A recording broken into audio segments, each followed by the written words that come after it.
আচ্ছা দাঁড়াও, তোমার একটু হাওয়া দিয়ে দিই।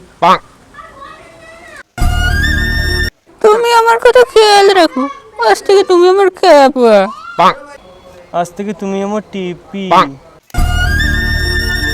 ও আমার খেপা গো। ও আমার টিপি গো। দেখো কাঠের মা আমাদের দুজনকে কিভাবে দেখছে।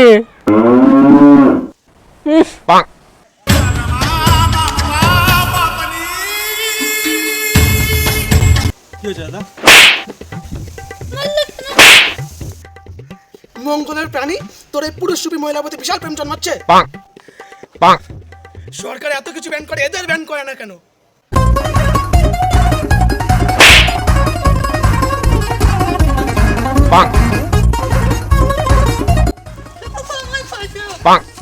ক্লিন সেবালা নারী, আজ তোর জীবন আসবে ভয়ঙ্কর মহামারী।